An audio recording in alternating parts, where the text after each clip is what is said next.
s'agit d'un dirigeant rabbinique qui a pris en compte la réalité sociale, qui a pris en compte la réalité politique, qui a pris en compte tellement de domaines. Il est devenu véritablement le numéro 1.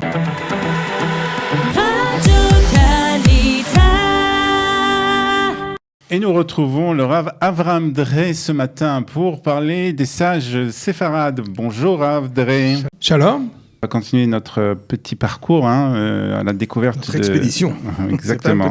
C'est une vraie expédition pour la découverte de ces rabbins. Les grandes figures séfarades. Et aujourd'hui, alors il a un très beau nom d'abord, Amallar Raphaël Berdugo. Tov, Amallar, c'est pas le nom que ses parents lui ont donné.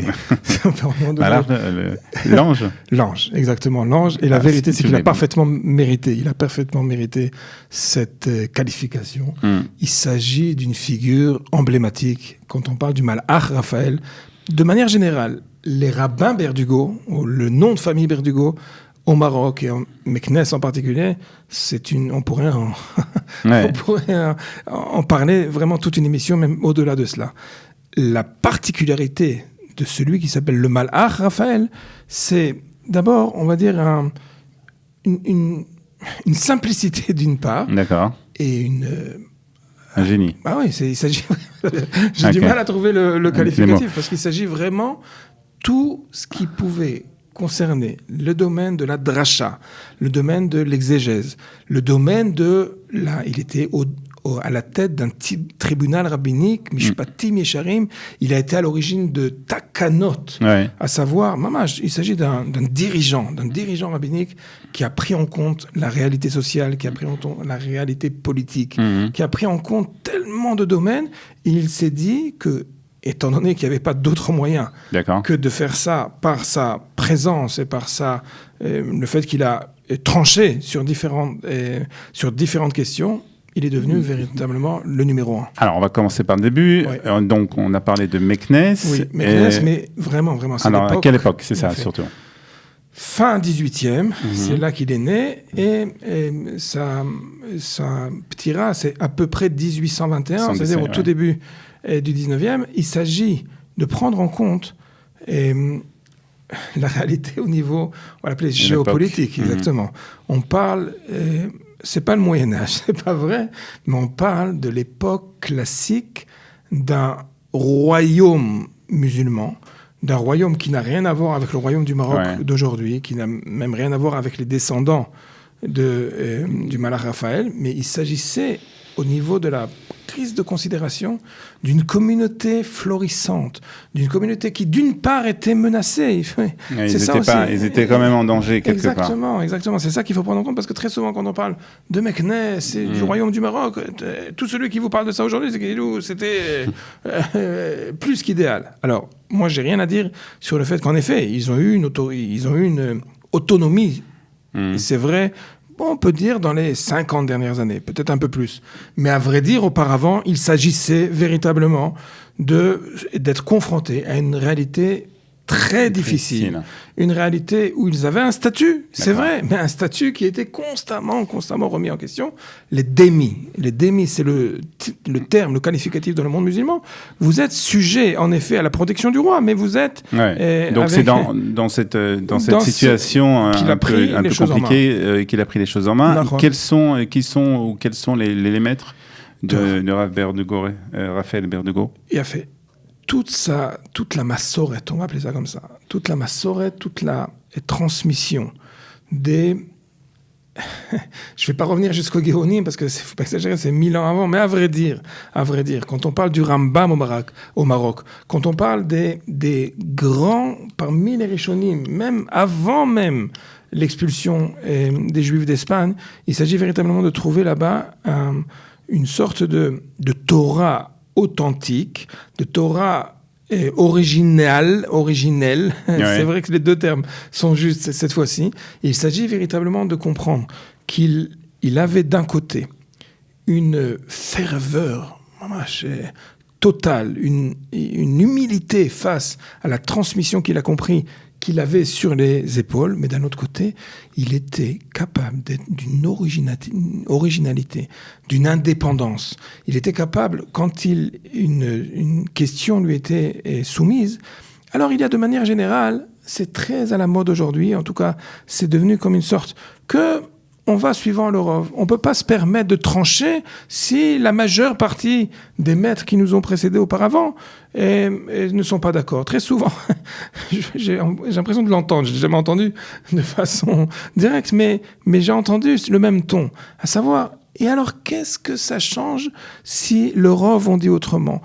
C'est quand même assez révolutionnaire comme façon de penser. Exactement. Mais pourquoi? Quel était l'argument de dire? Il dit, bien évidemment, on va suivant le Rov, c'est un devoir en ce qui concerne la tradition rabbinique. Tradition rabbinique, mais également les débats d'un tribunal rabbinique. Il dit, pourquoi on va suivant le Rov? Parce que quand il y a un avis comme ça et un avis comme ça, mais qu'il y a un débat, alors en effet, une fois le débat, ça veut dire que j'ai exposé mon opinion, il a exposé son opinion, on a débattu sur la question et en fin de compte, on doit trancher. Ça, c'est vrai.